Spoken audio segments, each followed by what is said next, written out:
El Niño brings scorching heat, increasing the threat of famine across parts of sub-Saharan Africa. A former Somali refugee wins the backing of Somalia's prime minister for a campaign against FGM. And an unusual hotel in Tokyo is giving new meaning to the idea of curling up with a good book. Africa 54 starts right now. Good evening and welcome. I'm Vincent Makori. This is Africa 54. A recurring nemesis is once again threatening parts of sub-Saharan Africa. Famine. Many parts of Africa, Asia and the Americas are scorching in heat caused by a cyclical phenomenon known as El Niño. The unusually warm waters that rise to the surface in the Pacific Ocean every 3 to 6 years cause extreme weather conditions. VOA's Zlatica Hoke reports the resulting drought is especially hard on the poorest people of sub-Saharan Africa. Somaliland is one of the poorest African regions. Its rural population is struggling to make a living in the best of times, but drought makes it impossible. I am 80. In the 80 years of my life, I've never seen such severe drought. It has killed so many animals and caused so much famine. Our lives are in danger. The situation is similar in the neighboring Puntland region and parts of Ethiopia. The United Nations last month called for urgent aid to save 1.7 million people in the affected parts of Somalia. Communities are losing their means for survival, and we need to stop this loss of lives and forced displacement, as people have no other option than to move in search of food, water and income. But when there is no food and water for miles and miles around, moving may be futile. Some Ethiopian farmers have crossed the border to try to escape famine. The drought has been raging for 3 years in Ethiopia. We were told that there were pastures on the other side of the border, but when we got here, we found nothing. Ethiopia, Africa's second most populous country, is in the grip of its worst drought in decades. The government is appealing for aid to help 10 million affected people. The food shortage is also grave in Malawi, which has not yet recovered from last year's record flooding. Before the floods, my child was doing well. But after we lost our crops, my child got sick and became malnourished. That is what made me come to this hospital for treatment and food. Malawi's president has declared a state of national disaster, but the food crisis in parts of Africa could get worse yet. The peak of the crisis is still to come. So I think we will see the situation getting worse before it will get better.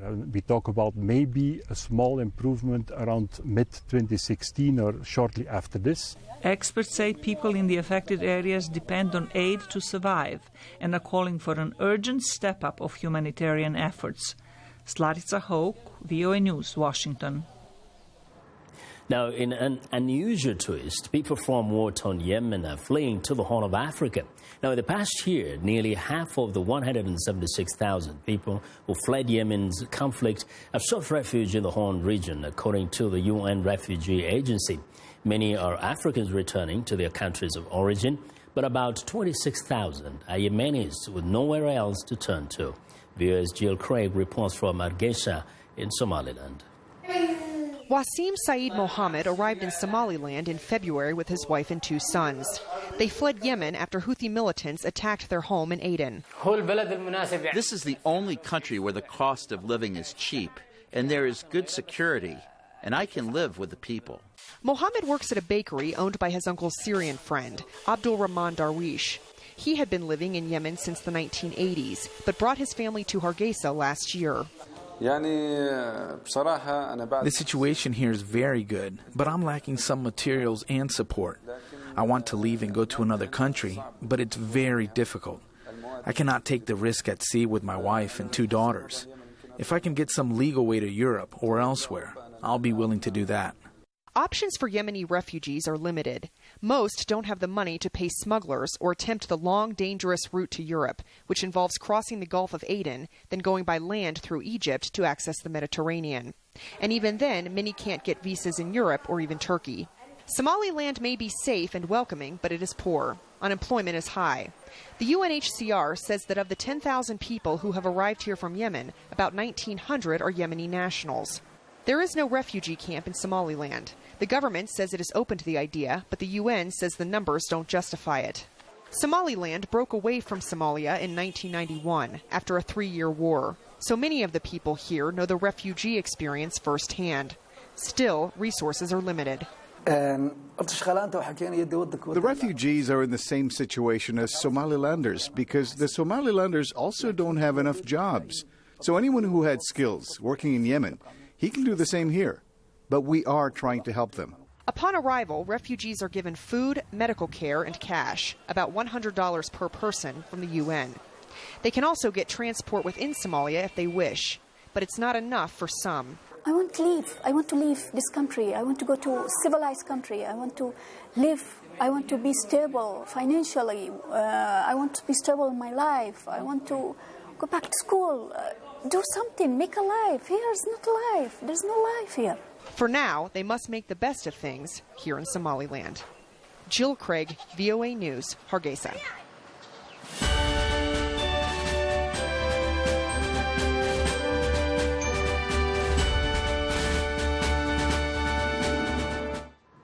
Well, in the race for the White House, voting is underway in the New York State primary, and the two presidential frontrunners, Democratic Hillary Clinton and Republican Donald Trump, are the favorites to win the Empire State.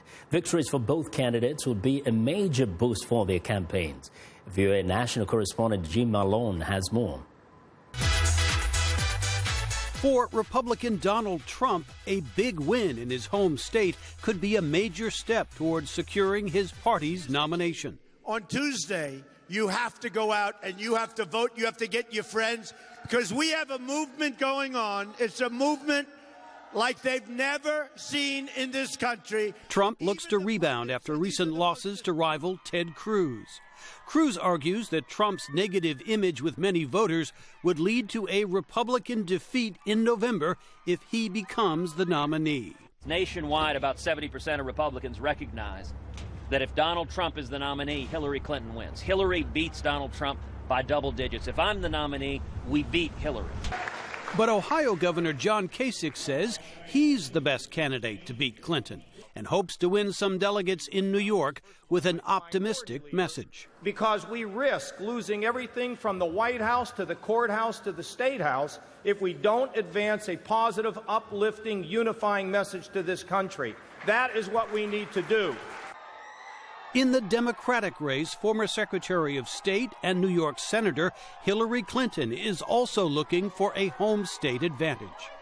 If you will go out and vote for me on Tuesday, I will fight for you during this campaign, and I will fight for you every single day in the White House. Thank you, and God bless you, Staten Island.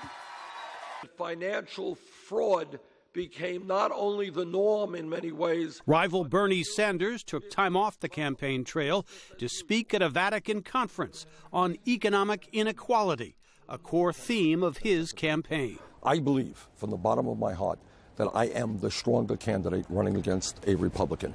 And I think more and more Democrats understand that as well. But even if Sanders loses in New York, he'll continue to have a big impact on the Democratic race, says Michael Williams. He is honest in the extreme. He is oddly appealing with his disheveled, frumpy look. Will he win? No. But has he affected this race and the course of the Democrat Party for the long term? Oh, certainly he has. New York victories for Clinton and Trump would solidify their status as the clear party frontrunners. Jim Malone, VOA News, Washington. We want to know what you think about Africa 54 and the stories we cover. Join the conversation on Facebook. The address is Africa 54, and check out our headlines 24/7 on voaafrica.com. Find me on Twitter at VOA Vince Makori. Well, coming up, the challenges of cocoa processing in Nigeria. Stay with us.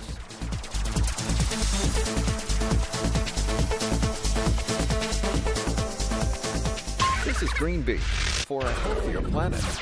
One of the best ways to help the environment may be to simply use what you already have. And that includes food. About a third of the world's food goes to waste, according to the UN Environment Program. But an organization in Israel is trying to change that by collecting fruits and vegetables not attractive enough to sell. What we're doing is helping to utilize them, and instead of throwing them, to give them to people that need them. Orrin Hershkovitz volunteers with the organization Leket, which distributes food to the poor throughout Israel. Katie Crotch is the CEO of Leket and wants the government to set standards in the food industry to cut waste. In the meantime, we can rescue about 8 billion shekels worth of food. Crotch says he wants Israel to adopt the UN goal of reducing food waste by 50% within the next 15 years. That would put more food on the table for those who need it and keep less of it out of the landfills. I'm Rebecca Ward for VOA's Green Beat.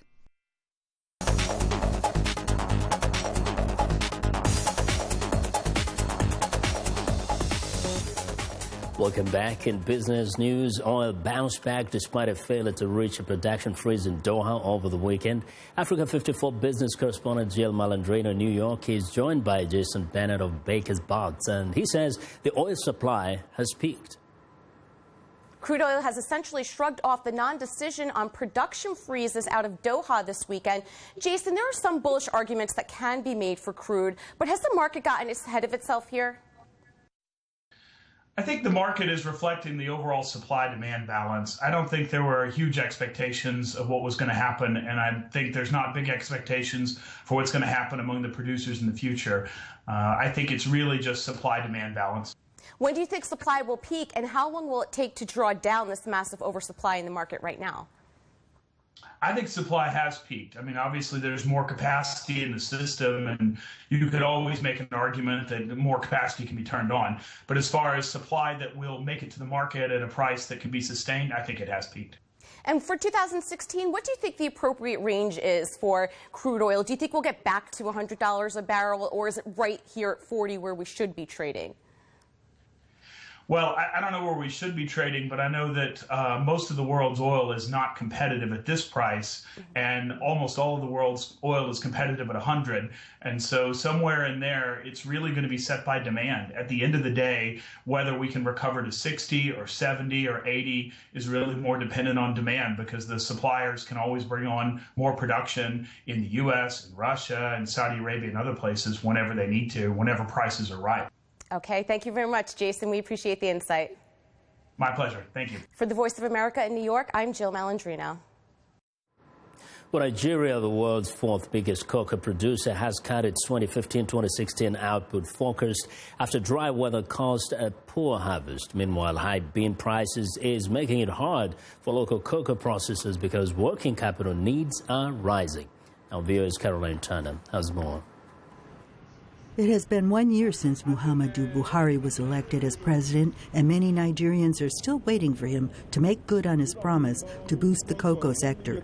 Cocoa revenue is vital to offset a slump in oil revenue that has plunged the economy into crisis.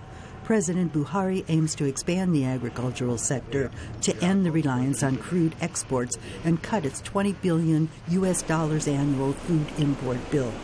Cocoa processors say Mr. Buhari's foreign exchange policies are adding to the crisis. Grinders struggle to get dollars to import spare parts, and the central bank has imposed hefty curbs to support the naira. This, combined with high bean prices, Nigeria's high transport costs, and sporadic power supply, has caused several plants to shut down. Cocoa farmers recently enjoyed bumper profits, but this is due to high global prices for raw beans rather than government intervention. Akin Olusuyi says the plant's output fell from 30,000 to 4,000 tons last year. We have started shutting down already. As I'm talking to you, there are about 8 processing factories in Nigeria.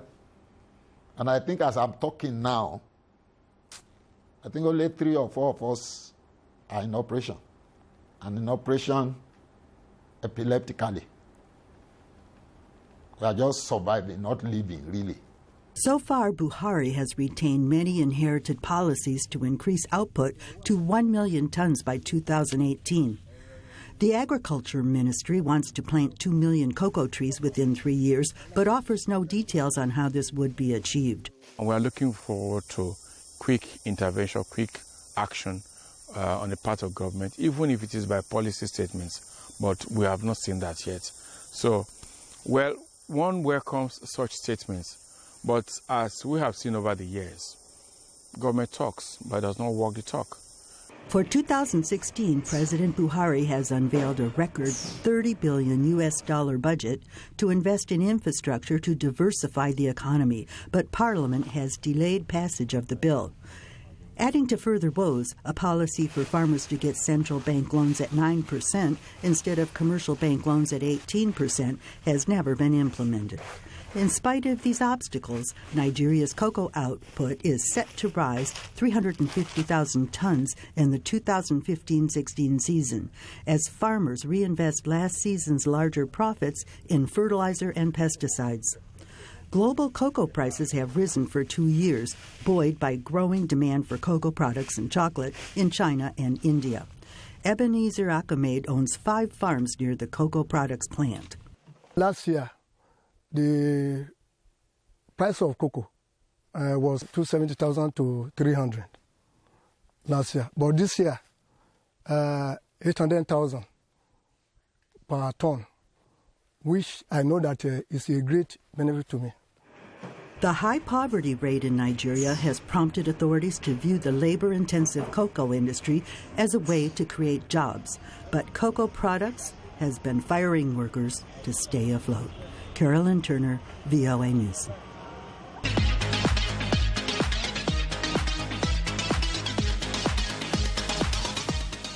We start now for our health report, and joining us now is Africa 54 health correspondent Lino Medo with a look at global health funding. Hello, Lino. Hello, Vincent. Researchers analyzed data from 184 countries and found that poor countries are not keeping up funding necessary for universal health care, and international aid continues to stagnate. Health economists warn that local and international aid is failing to keep up with global targets laid out in the United Nations Millennium Development Goals. They say the impact could be felt most in areas of sub-Saharan Africa with the greatest disease burden. But the looming healthcare crisis could affect 35 low and moderate income countries. Those countries could potentially fall short of a projected healthcare spending target of $86 per person by 2040.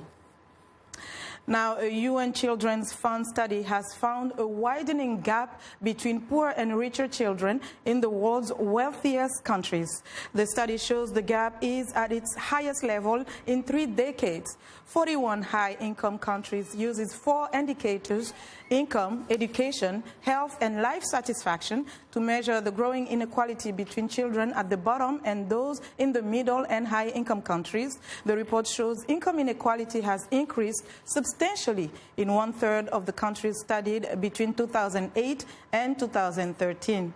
It finds inequality gaps in educational achievement have narrowed. At the same time, inequality in children's health has increased in almost all countries. It notes some improvements also have been made in physical activity and healthier eating among poor children in a majority of the countries.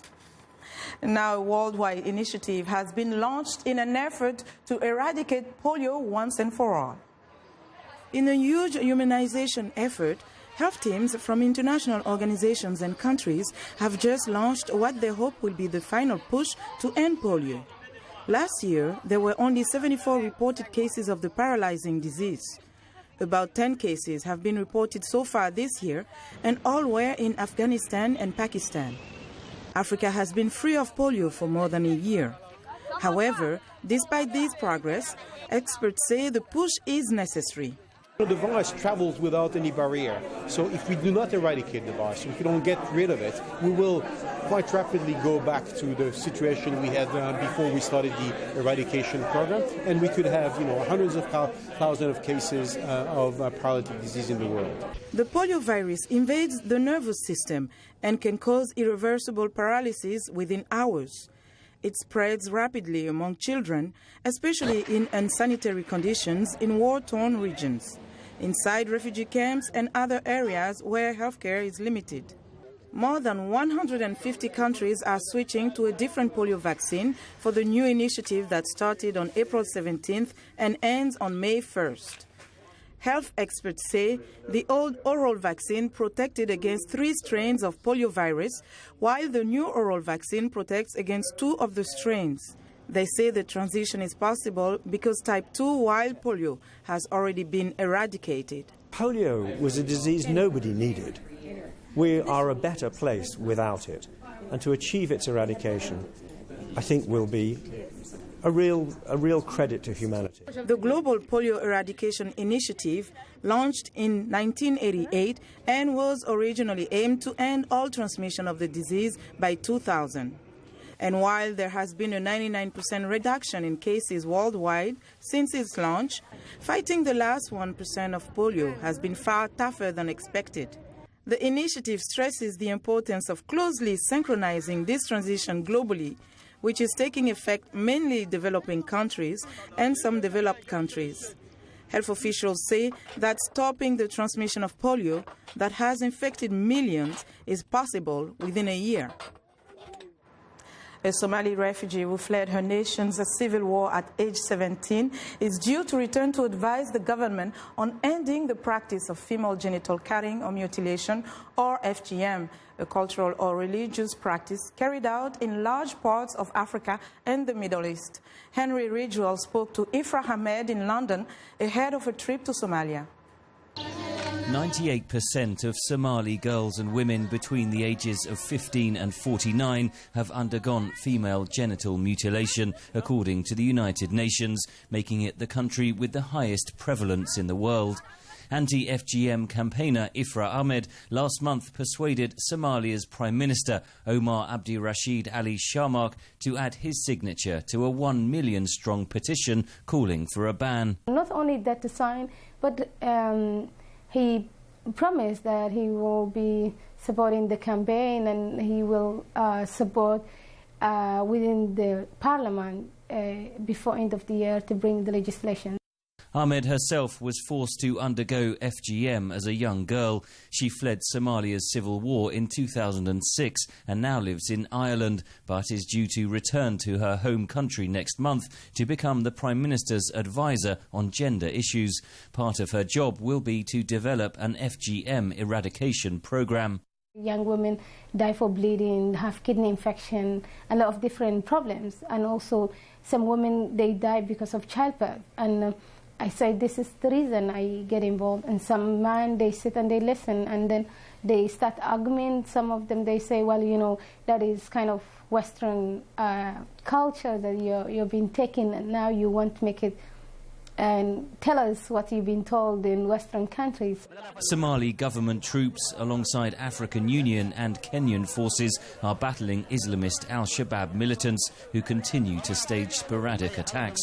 Ahmed says she hides her European background when visiting communities. There are a lot of organizations based in Somalia who are talking on FGM, but there is no really grassroots that people are going places to do the work because of the situation in Somalia. The whole thing is the war. Everybody is scared. Despite global pledges to end FGM, the United Nations estimates more than 130 million girls and women alive in the world today have undergone the practice. Henry Ridgwell for VOA News, London. That's our health report for today. To stay in touch, find me on Twitter @Lenore Moudou. Vincent? Well, Lenore, thank you very much. Now be sure to watch for Lenore Moudou's health reports every Tuesday and Thursday right here on Africa 54. Well, it's time now for a short break. Still to come on Africa 54. An unusual hotel in Tokyo is a book lover's paradise. We'll be right back.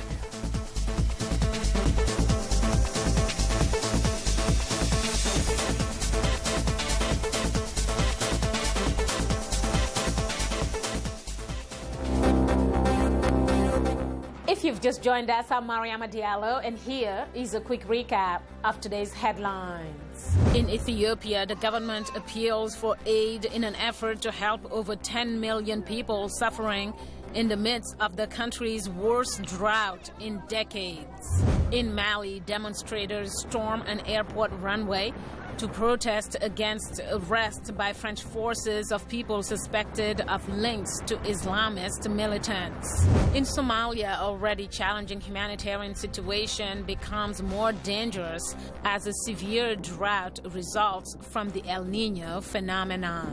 Finally, in the Democratic Republic of Congo, after several years of stability, the Congolese franc has begun to slip against the dollar. That's all for today.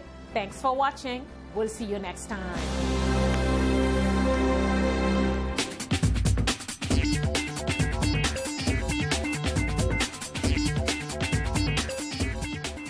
Welcome back to Africa 54. Here's what's trending.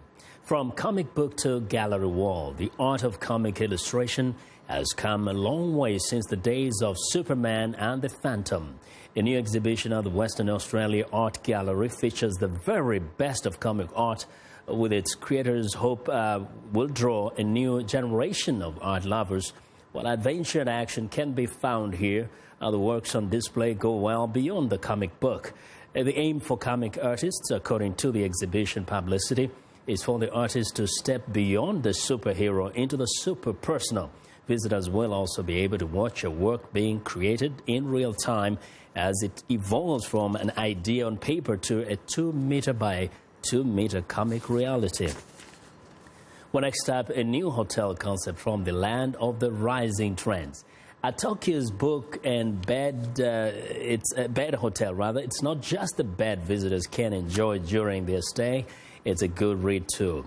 This recently opened hotel is trying to stand out in the crowd, not by the amenities it offers, but through the experience it provides. That's by offering this selection of almost 2,000 books which guests can enjoy browsing and reading at their leisure. The actual sleeping quarters are like capsules found in other capsule-style hotels in Tokyo. Now, the hotel has spread the word about its unique amenities on social media, particularly Instagram. Well, and finally, this terrifying bunch of tubes is called the Happy Slide. But when images of this 54-meter-long slide in Shanghai first went viral on Chinese social media, it seemed to inspire more fear than joy.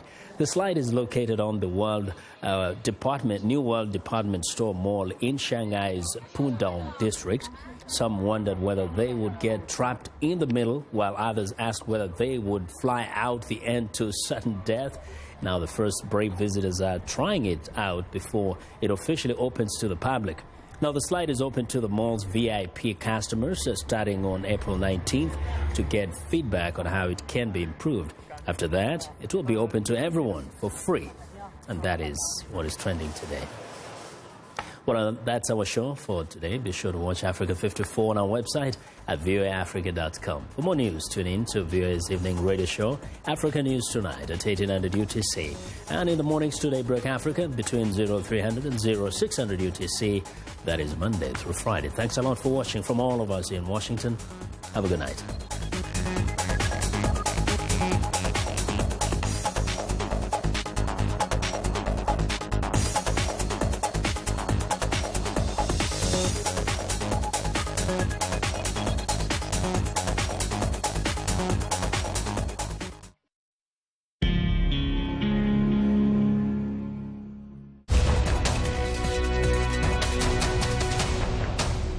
Welcome to the Voice of America's News Words, where we teach you about words in the news.